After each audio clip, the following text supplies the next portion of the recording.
छत्रपती शिवाजी महाराज की असं म्हटल्याबरोबरच आपल्या मुखात जय हा शब्द आपसुकच निघतो. यावरूनच आपल्या लक्षात येते की किती महान नेतृत्व होतं त्या राजाचं. जो 65 किलोची तलवार वागवतो, जो 65 किलोची तलवार वागवतो त्याचं नाव येसाजी. जो 2000 सैन्यांशी एकटाच झुंजतो त्याचं नाव बाजी. जो 2000 सैन्यांशी एकटाच झुंजतो त्याचं नाव बाजी. जो हात तुटला तरी शत्रूच्या सैन्याशी लढतच राहतो, जो हात तुटला तरी शत्रूच्या सैन्याशी लढतच राहतो त्याचं नाव तानाजी. जो 8 तासात घोडा दिल्लीवरून पुण्याला आणतो त्याचं नाव संताजी. जो शत्रूच्या छावणीत घुसून छावणीचा कळस कापून आणतो त्याचं नाव धनाजी. जो ठाण्या वाघाला सामोरे जातो त्याला उभा पाडतो ना त्याचं नाव संभाजी. आणि या सर्वांना एकत्र घेऊन जो स्वराज्याचं तोरण बांधतो त्याचं नाव शिवाजी, त्याचं नाव शिवाजी. आणि आज याच छत्रपती शिवरायांबद्दल, याच शिवाजी महाराजांबद्दल मी तेजस्विनी राजेंद्र भुसनर माझे मत मांडते. मित्र हो, 350 वर्षापूर्वी आपल्या महाराष्ट्र भूमीला एक कर्तृत्ववान वीर पुत्र मिळाला ज्याने आपल्या स्वतःच्या पराक्रमाने, शौर्याने, धाडसाने आणि जिद्दीने मावळ्यांच्या जोरावर महाराष्ट्र भूमीवर भगवा फडकवला, महाराष्ट्र भूमीवर भगवा फडकवला. 1646 मध्ये म्हणजेच वयाच्या 16व्या वर्षी तोरणा किल्ला ताब्यात घेऊन स्वराज्याची घोडदौड सुरू केली. यानंतर त्यांनी पुरंदर, कोंढाणा, प्रतापगड असे अनेक गड किल्ले जिंकून स्वराज्याचा विस्तार केला. पण ते इतके सोपे होते का? नाही, तर ते इतकेही सोपे नव्हते. यासाठी त्यांना शाहिस्तेखानाच्या बोटे कापावे लागली, अफजल खानाचा वध करावा लागला, सुरतेची लूट काढावी लागली, पन्हाळ्याला वेढा द्यावा लागला आणि सर्वात महत्त्वाचे म्हणजे पावनखिंड लढवावी लागली.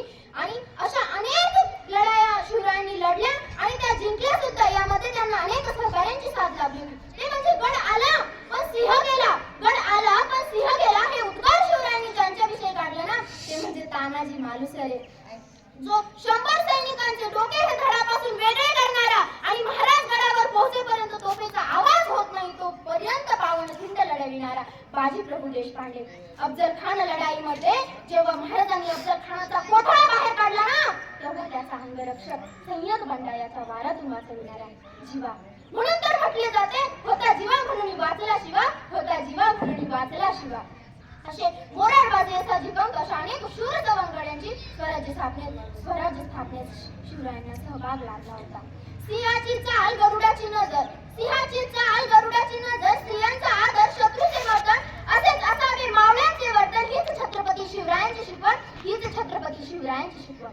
सह्याद्रीच्या कुशीतून एक हिरा चमकला, सह्याद्रीच्या कुशीतून एक हिरा चमकला, भगवा टिळा चंदनाचा शिवनेरीवर प्रगटला.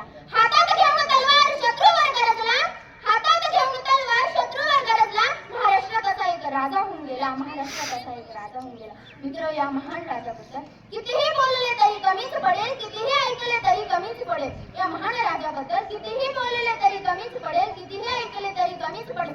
त्यांचा कितीही जयघोष केला तरी कमीच पडेल, त्यांचा कितीही जयघोष केला तरी कमीच पडेल. म्हणून मला म्हणायचे वाटते, शिवराय बोलायला सोपे आहे, शिवराय ऐकायला सोपे आहे. शिवराय बोलायला सोपे, शिवराय ऐकायला सोपे, शिवरायांचा जयघोष करणेही खूप सोपे. पण शिवराय मात्र अंगीकारणे खूप कठीण आहे, पण शिवराय मात्र अंगीकारणे खूप कठीण आहे.